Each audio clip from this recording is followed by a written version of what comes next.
Well, welcome back to what I think is going to be part 4 or I don't even remember what part it is. But anyways, when last we worked on the JCB, I had completely removed the injector pump, disassembled the injector pump, cleaned it thoroughly, reassembled it, put it back in, and thought I had the problem licked.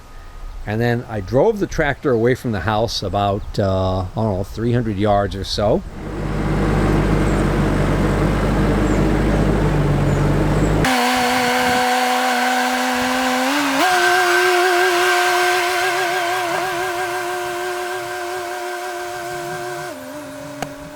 Only to have it die right here.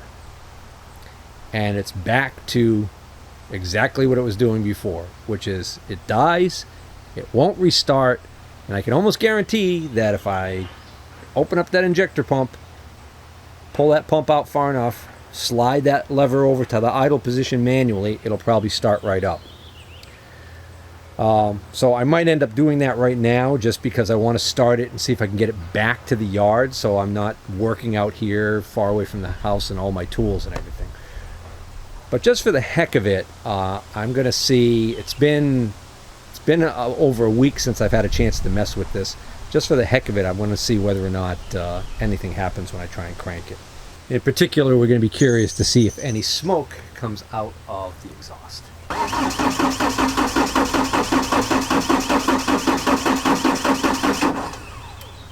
Zero smoke. And of course, step 1 is removing the fuel shutoff solenoid. I think I just figured out a workaround of how to get this thing, how to get that rack moved back without having to take the whole pump out like I was doing. Let's test it and see if I'm right.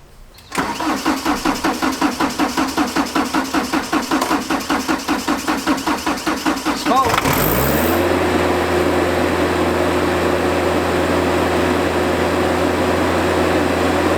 Show you my trick in a minute. Right now I'm just curious to see how long it'll stay running if I don't do anything. Alright, guess I'll try and move it back to the yard. Oops. Oops. That wasn't good.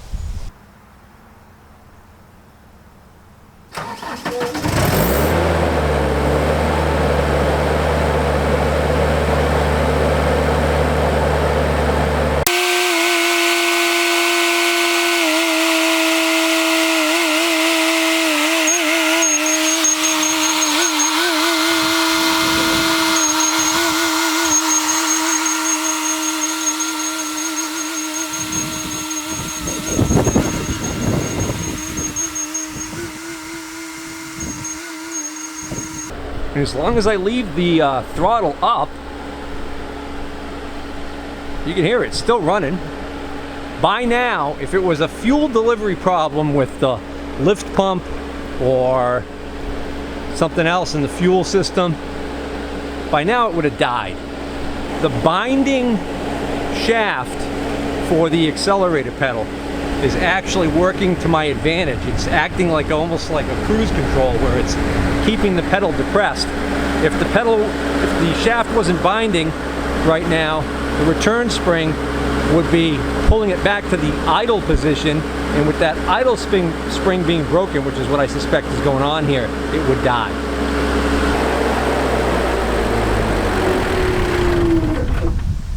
There we go. So my little workaround is this rod right here. It's got a magnet in the end of it. And you can't see the rest of it, but it's got a flexible spring-like coil handle. It's one of those tools for reaching down into a tight space and picking up like dropped screws or bolts. And I was able to snake the rest of that long handle because I couldn't make it make a 90-degree turn and come out here. So I was able to snake the rest of that long handle into the compartment behind the engine. So I had a hard time snaking it into that position, but the beauty of it is now it's in there in a way so it can't fall out really, but I could still reach in through here and grab it and pull up and pull it forward, put the magnet through the hole left behind from the shutoff solenoid and have the magnet hit the back of that rack and pull it out so I can restart it. So that will just be a temporary fix so that I can continue my testing, I guess. Actually, now that I think of it, I think now that I've got it back here in the yard, the thing to do is to pull that injector pump out again and get a mirror down inside there to see whether or not I can see that spring. See whether or not it's missing, broken, or whatever. So I raised the loader all the way to its max height and then shut it down so that I have all this nice clearance here to work on this, and it made this so much easier. Of course, the danger is whenever you're working on a backhoe loader like this, you've got this up in the air over your head. Well, you know, I was wondering what the heck this thing was right here, and I happened to see in the service manual that I bought a copy of online. It made mention of raising the loader to its max height and installing the stabilizing bar. So lo and behold,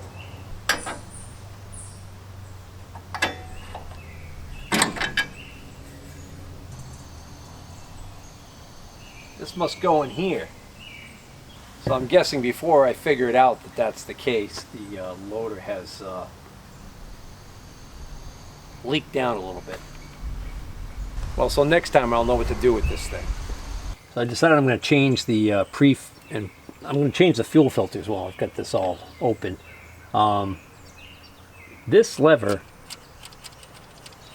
the spring is attached to it. I can feel it. I can feel it springing back. I can even actually get my finger in far enough, I can feel the spring. And I was also able to take a mirror and actually see the spring. But I noticed that slide on that injector pump felt a little sticky again, and there was more of that gunk on it. So I'm just wondering whether or not I'm still dealing with contaminated fuel. So I'm going to change both filters and I'm going to drain the tank. So over on this side of the engine, right near the starter motor, right there is the frame mounted electric fuel pump. But the crazy thing is, the two lines that are mounted, that are attached to that pump, both of those lines go back and are side by side and go over the back of the engine. The output side of the fuel pump goes into this secondary fuel filter, and the output of the secondary fuel filter is right here and goes right over to the injector pump, to that banjo fitting. The other line from that fuel pump actually comes over to this side, to this plastic pre-filter, and then the other line from this pre-filter goes down to the tank. So that fuel pump, which is mounted on the opposite side, actually has to lift the fuel up out of the tank through this filter and then is pumped back over to the secondary filter. So here are the two lines that I took off of that pre-filter, and there's a wire tie right here I'm going to cut. And what that's going to let me do is that's going to let me pull this larger line right here, which goes to the fuel tank, back down and route it out towards underneath the tractor with a loader so that I can drain the tank. Now, I'm not going to be able to completely drain the tank that way. I'll be able to get a lot of it out. But then there's a plug, a drain plug in the bottom of the tank to get any of the stuff that's in the very bottom with the sediment. All right, that's all I can drain off through this regular fuel line, no matter how low I hold it, because there's a dip tube, goes into the side of the tank and then turns down, but the bottom of the tube is a little bit above the bottom of the tank, which makes sense. So it's not going to draw up any stuff on the very bottom of the tank, but I still want to clean out all that fuel. So now I'm going to open the drain plug that's in the bottom of the tank itself, which is a large drain plug that JCB puts in these. And the problem with it is that to open it, you need a big Allen wrench. This is the largest one I have, and it's still too small. So, a little trick. You've got a 3/4 inch nut, and That's metric rusty, so I can actually tap this into that hole and leave enough of the nut sticking out to get a socket on and my breaker bar. I got to change this other fuel filter. I guess we'd call this a secondary fuel filter. It's kind of in a not so great spot, but not horrible. Got my filter pliers.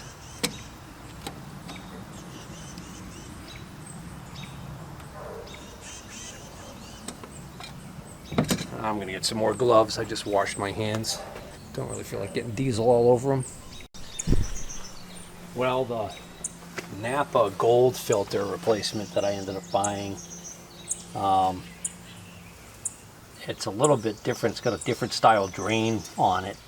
I like this style because you can actually put a little hose on here if you wanted to. This seal right here, this did come with a new one, so you want to make sure that that's in position before you put this in. I just wiped a little bit of diesel fuel on the gasket on the filter. Also want to make sure I install this filter correctly. This is the original one that came out. So this is clearly marked out on this end. That has the disc, which is facing towards the front of the tractor when I took this out. And the replacement one actually has little arrows showing directional flow. And again, the disc is on this side, so I'm just going to confirm that the flow is in the correct direction. So it may seem instantaneous to those of you watching the video, but it's actually been over a week since I messed with the backhoe. And well, we've got some interesting new developments. It's fixed, apparently, and I don't know why.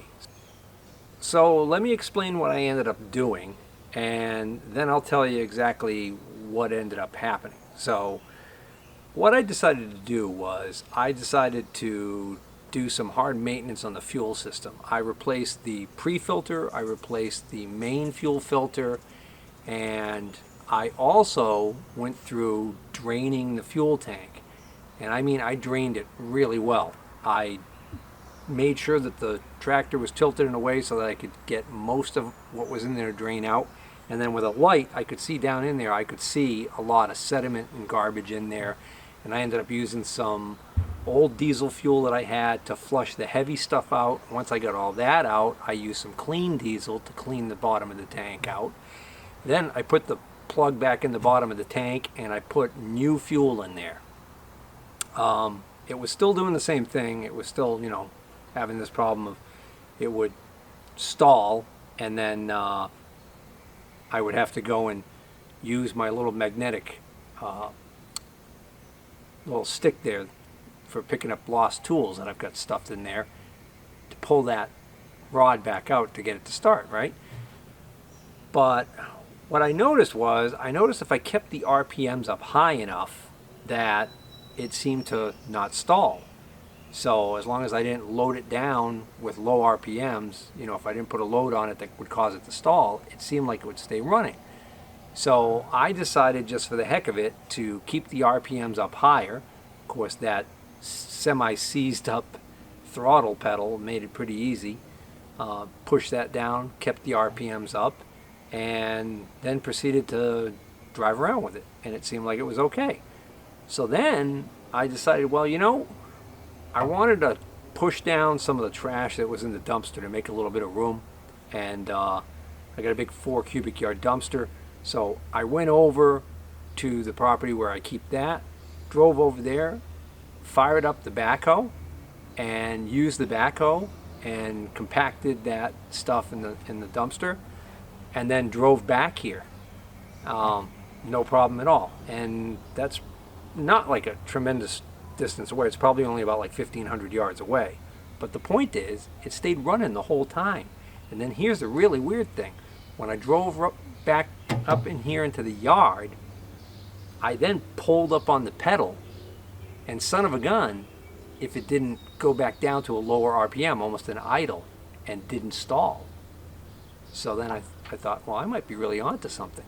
So I figured maybe what's going on is maybe the cleaning out the tank, putting in the new filters, got rid of a lot of the garbage that was in the system, because the other thing that I'm noticing, besides the fact that it will restart now without having to go in there and move that rod. Now, I don't have the shutdown solenoid in there yet, but I can start it right now. How do I know that? Because I just started it about an hour ago and drove over to that same property where the dumpster is again, smashed up an old dresser, dresser drawers, smashed up an old bureau, and threw it in the dumpster, and then drove back over here. So that being said, let's try it right now, and then if it starts again right now, no problem. I think what I'm going to do is I'm going to reinstall the shutdown solenoid, and we'll see whether or not I can shut it down with the shutdown solenoid and then restart it. And just for the heck of it, I'm even going to pull up on this pedal. So I think that is, yeah, that's pretty much the idle position. And since I did all of this work, replacing the filters and cleaning everything out, another thing has changed, which I found interesting. When I would turn the key on before, you would hear that rail-mounted fuel pump running, and it pretty much just, you could hear it running the entire time. And then I would start the engine, and of course I couldn't hear it over the noise of the engine, but then when the engine would stall, you'd hear that pump running. Now, I notice when I turn the key on, okay, so you can hear it running right now. All right, so you can hear it running.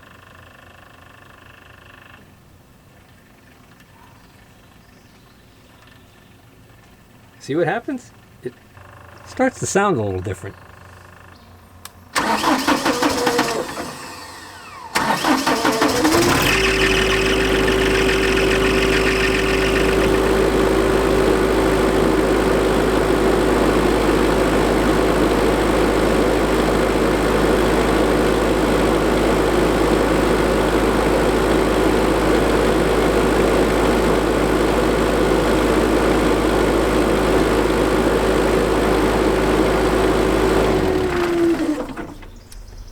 Shut it down, hit the shut off lever, it'll restart.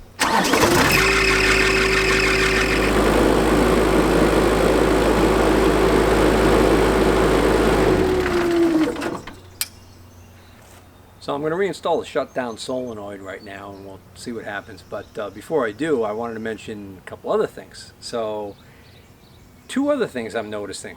One of which found another problem.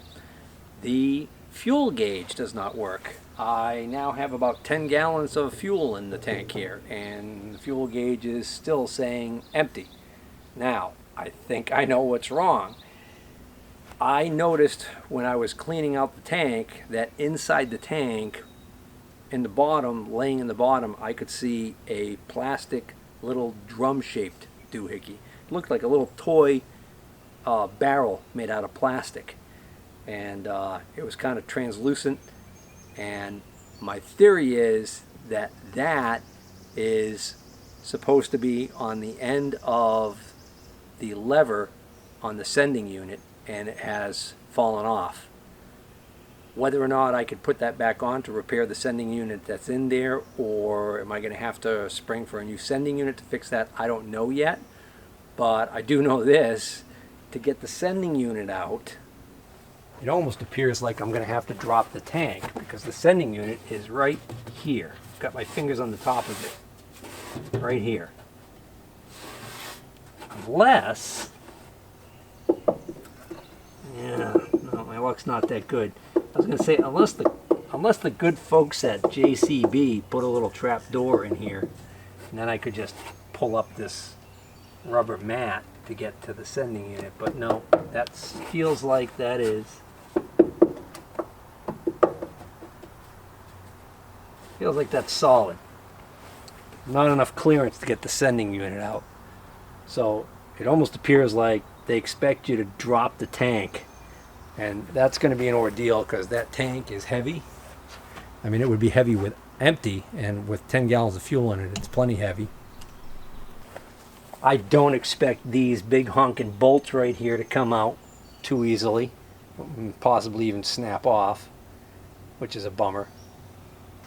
Oh, so I mentioned that I found another two other problems. So the fuel gauge, and then the other one is there seems to be something going on maybe with the braking or the hydrostatic, the hydraulic transmission.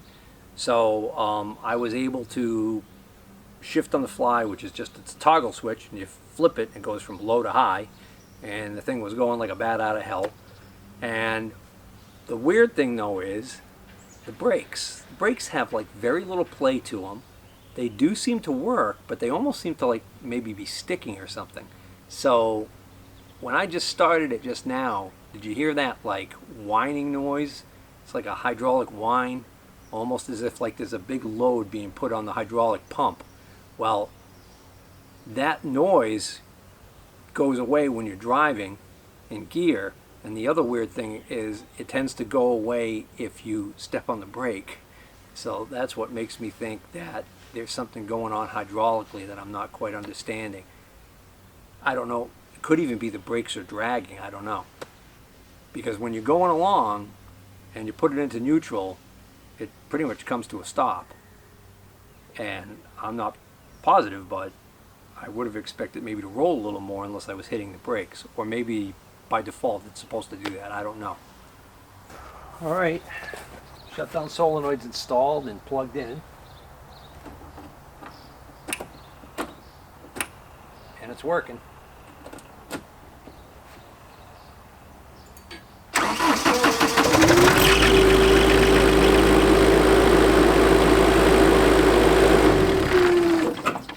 Great, now I don't have to get down off of the tractor and go to that manual shutdown lever every time I want to shut it down.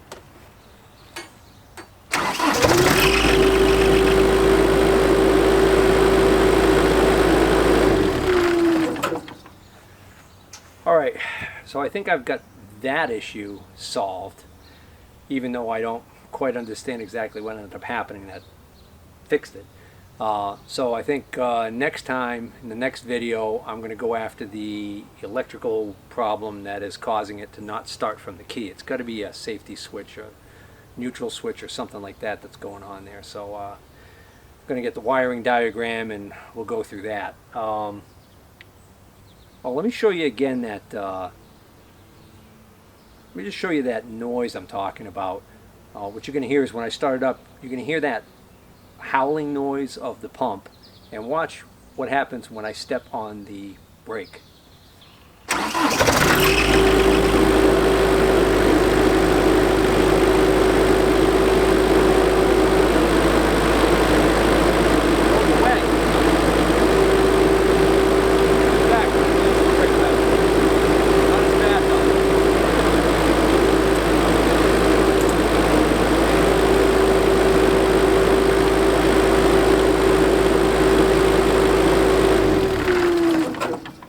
So I don't know what the heck that is, why it's doing that.